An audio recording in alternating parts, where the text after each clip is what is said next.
Hi guys, welcome to another episode of Dirty Laundry. I'm here today. I had planned on doing a episode on self-help, but something happened last night with my partner that I thought was actually quite important to talk about. So I'm going to be talking about bullying and how that affects people with various disorders and illnesses, and some ways of dealing with it. So my partner's a sim racer. He's kind of, I guess, an up-and-comer. He's been getting better and better, and he's been recognized more and more. He is part of Pro Force Racing, and I'll link his channel up here. And I guess that's a free shout out for Pro Force Racing too, so there you go.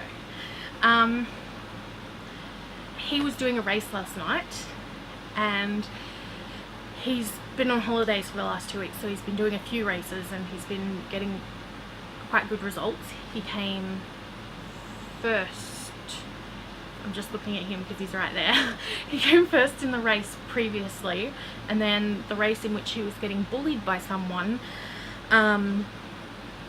he was doing quite well, but then he said to me once the abuse started, he found himself driving slower and more sluggish, and obviously that's because the anxiety had kicked in by then, and he was still being abused. The person went from abusing him in public chat where everyone could see and hear to private messaging him and telling him things like, you know, you should die, you're a retard, that kind of thing. And at first I wasn't sure what had happened, but at one point he came into the bedroom where I was laying reading a book, and this was around midnight at this point, and I sort of wondered what was going on, and I could just tell that he was upset because he was shaking quite a bit, and he had a kind of froggy voice, that voice that you get when you're about to cry, or even just when you're particularly anxious, I guess. And so he was explaining to me what was happening, and I could see that talking about it was helping a fair bit, but also knowing him, I knew that it wasn't necessarily like a fix. I guess just talking about it, like he needed some kind of reassurance and some kind of, I guess, safety blanket, which isn't something bad to have. I think everyone should have some kind of safety blanket that they know is going to work for them and that they know is going to ease their anxiety, even if it takes a while. And so I offered to come sit in the room with him, even though he said he was just going to be watching videos, which is something else he does to lessen his anxiety. But he refused. He said, look, you know, only if you want to. And I kind of battered back with him like, well, no, do you want me to? And it took a bit of back and forth before he finally said, yes, I would like you to. And so I came in and I just sat with him, and that was it really. We spoke a bit. He just kept going over what the guy had said to him, and the process of filing a report against him, which they call protesting in iRacing, which is the game that Robert races in. That's my partner's name. Sorry, I keep looking down at my cat. One of my cats is very demanding for attention, and she's just sitting here at the moment, not meowing or anything, just sort of being there, making sure I know she's there. Anyway, so we went through that, and we didn't get to bed till maybe 1:30, and he was still saying, you know, I'm sorry for keeping you up this late, and he even said it this morning to me. And you have to remember that if you're in his position, if you're the one being bullied and you have felt guilty for asking for help, or guilty that you needed help to feel better, it's very easy for me to just say don't be, but I'm also going to say that and then give you some suggestions, okay? So something I do for myself is I frequently sort of say, okay, what's the situation? What has actually happened that has made me anxious? And I'll think of that. In this case, it's I was bullied, someone was calling me a retard and telling me to die. Putting myself in Robert's shoes. And so I would say, okay, what had actually happened. Why did this person react this way? And did it have anything to do with me? In this case, it had very little to do with Robert. Robert had apologized as soon as the altercation happened, which was a car crash that was only caused because there was lag. That's literally, there was lag, and the game was trying to figure out where the cars were, and they crashed even though they weren't touching. And so I would say to myself in that situation, well, no, there was nothing I could have done. I apologized for the incident, even though I didn't have to. I had no reason to apologize because it was out of my control, but I did anyway. And so after that, I would think, okay, well, am I still anxious? And if that sort of calmed me down and I was like, well, no, that's okay, I would leave it at that. That would be it. And then I would force myself to move on with my day. I'd move on to something else and I wouldn't even think about it anymore. But if I was still feeling anxious, like if it was something that had really amped me up, that's when I would go, okay, so what did I do? What could I do? In this case, Robert took the initiative and filed a protest against this person for harassment, obviously, and abuse, and also for the incident itself, which actually was, looking at the footage, partially this other driver's fault, the one that was doing the abuse. And so thinking along those lines, it would be, at least to me, in my shoes, clear to me that there wasn't anything else I could do. I'd taken the appropriate action and I had filed the report against him, and I had then further gone and told my partner what had happened and asked for their help, or had her ask for my help a lot. I think I said that backwards, but I'm sure you know what I mean. And so after that, I'm pretty sure, just talking with Robert today, he's feeling a lot better. And would you say you're feeling better? He's nodding his head. He said, yeah. I'm not sure if you can hear me. I have an air conditioner on at the moment, but I think it's just low enough that it's not hitting my microphone. So fingers crossed that's the case.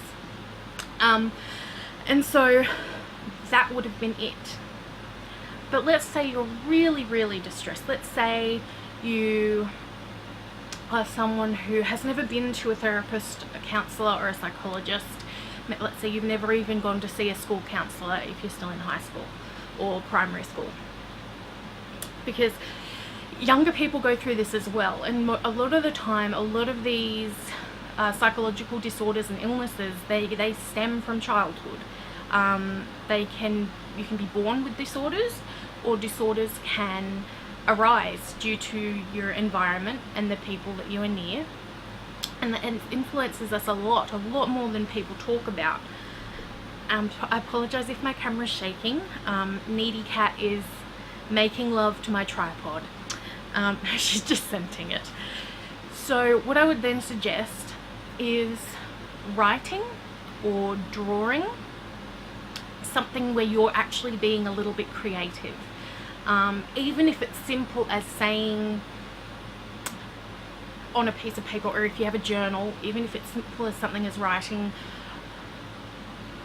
what happened just now hurt my feelings and I am uncertain what to do about it. Or if you have an idea of what you want to do about it, whether that's something good or bad, so whether you're having feelings of self-harm or self-doubt, whether you're wanting to just run away from everything and ignore it. Another thing to do is to say, I'm upset about what happened just now, and instead of doing insert bad thing here, this is a list of good things I enjoy doing and can do. And just write down a list of things you enjoy doing, whether that's going for a run, heading to the pool, talking to some friends, whether it's playing a game, watching TV. List those things down and pick one and just go do it. And the same applies for painting. You don't necessarily have to write down what you want to do, but if you are an artistic person, if you do like painting, paint what you're feeling. you could just paint a piece of paper black. You could color it in with marker, whatever, draw, paint. You could just paint a black piece of paper if you wanted. Just do something that's getting that energy and putting it somewhere else, because the longer that you hold that energy, the longer your anxiety is going to sit in you.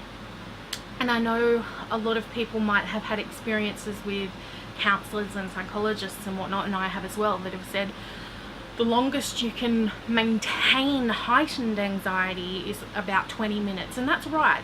You know, after a 20-minute period of whatever's making you anxious, you're going to find that your brain is eventually going to say, oh, okay, nothing bad has actually happened to me and I'm actually okay. And so what do you do after that?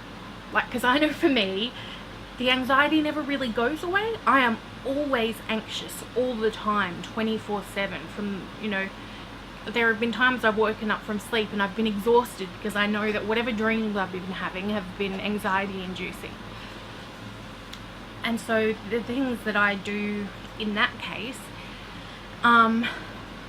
is it's very hard to do. It's very hard to do if you have a lot of self-doubt, which I do. And it's taken me a long time.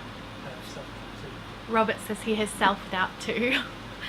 It's taken me a long time to let myself know that it's okay and I don't have to be on all the time. And what I mean by that is I don't have to always put up a facade. I can say that I'm anxious and I can say that I need a break. And so what I do at the moment in the last few months is I've been playing a game I quite like. It's an online game and I just play that, and it could be for hours of the day. And sometimes I'll feel guilty because I haven't vacuumed, or I haven't done the dishes, or I haven't prepared dinner quick enough. But then I just I take a breath and I chill out and I go, it's okay. We're not going to starve to death. I can get dinner done a bit late and it's not the end of the world. I can vacuum tomorrow, or I can vacuum at night if it's not too late and my neighbours aren't sleeping, because I live in an apartment building. So there are some things to take into account, but the floor being dirty for 24 hours isn't the end of the day. And it's these positive thoughts that you have to keep saying. You have to constantly question yourself, and it might sound tiring, but the more you get into the habit of it and the more you do it and the more you kind of make yourself realize that nothing bad is going to happen, and whatever might be making you uncomfortable isn't actually going to hurt you.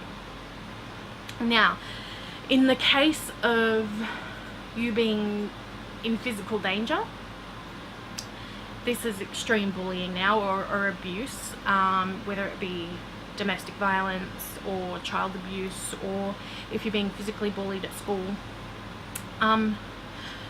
Quite simply, and I know it's very hard, and I have a bit of a different perspective on this because I am on the autism spectrum and I've never really suffered from that I can't tell anybody feeling. Like, I've never really felt ashamed of my abuse, but I knew other people were, and I knew other people, like, or society in general I should say, feel awkward talking about abuse. But you need to tell somebody. And when I was much younger, when the abuse was happening, I didn't really know how to say what was happening to me.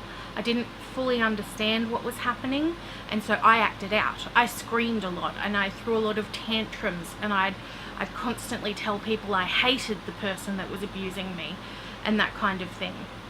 And I was quite violent and whatnot towards that person. But nothing really ever changed for me. I even called the police at one point, and I don't want this to get anyone down, but I called the police at one point and they never came. My mother got on the phone and they listened to her and they never came, even though my life was in danger and someone was actually attempting to kill me at the time. I won't actually ever understand why Mum told the police not to come. I really won't, but that's a story for another video. My point is tell someone. Don't tell just one person, tell multiple people, tell your teachers, tell your friends, tell another parent if it's a parent that's hurting you. Tell a sibling if you can. You know, you, even if it's as simple as one day after school, instead of going home, go to the police station. Because at the end of the day, they are there to help. Not every police person is just going to take your parents' word blindly, or whoever's doing it to you, you know, whether it's something at school, and it might be embarrassing and you might feel like you're just going to cause more trouble for yourself. But at the end of the day, it's real life. You know, our lives aren't stories. You know, nothing dramatic is going to happen. There's not going to be some big catalyst that sets your bully free. There are going to be repercussions for people who do these things. And sometimes you may never see it happen. Sometimes it may not happen for years. And sometimes it might not happen. In my case, I don't know if it happened, but I do know that the person who abused me is a miserable little man with no interests, a terrible drug addiction, and has isolated himself from everyone other than his first 2 children, whom he has manipulated and molded into 2 frankly horrible people. You know, so sometimes, whilst it's not direct consequence, while it's not them going to jail or them being suspended from school or them getting reprimanded in some way, sometimes it's just karma. You might not believe in karma, but I do really think that the way you treat people and what you put out into the world does affect the way that your life is eventually going to go. And I think that all just has to do with positivity. You have to be positive, and you have to make sure that you keep thinking that good things will eventually happen, because otherwise you won't. Your subconscious will hold you back, and you won't actually be able to pull yourself out of whatever feeling you're feeling, whether you're depressed, whether you're anxious, whether you're confused because you don't totally understand the actions of other people. Which is me most of the time. I frankly don't understand people. It confuses me a lot just to have simple interactions with other people on a daily basis, which is most likely why I have social anxiety and agoraphobia, because it's easier for me not to talk to people and stay inside than it is to interact. And that's okay. Like, if you're someone like that as well, and your parents are always hassling you to get out of your bedroom and whatnot, know that while you're under their roof, so long as they're not hurting you or psychologically damaging you, you know, yeah, maybe try and spend more time with them. Maybe try and get out of your bedroom a bit more, eat dinner with them, maybe cook a meal or 2 during the week. But it's, at the end of the day, it's okay to be that way. It's okay to be a little secluded and, I guess, be a recluse. It's not the end of the day. It doesn't mean you won't have a social life, and it doesn't even mean that you won't get bullied. But you need to be yourself, and you need to know that whether you're bullied and whether that bullying makes you anxious or depressed, that there are ways to get through it, and that there are ways to talk yourself down from that anxiety. And that is really all the advice and information I have for this episode. I think my self-care video I had planned on doing will probably tie into this one really well, so I think I'll film that and get that ready for next week's video, because while asking yourself questions and trying to talk yourself down from being anxious and thinking about why the person is bullying you and what you can do about it is great. There are some really good things that you can do to make yourself actually feel good, and not in a anti-anxiety way, but in a everyday life way. That you don't always just have to make yourself feel good because you've been bullied or because you've had an anxiety attack. You can make yourself feel good whenever you like, and that's perfectly okay. So that is what next week's video is going to be about. I hope this video has helped you in some way, and please know that if you have any questions, you can comment in the description, not just comment in the description. If you have any questions, you can always leave them in the comments below.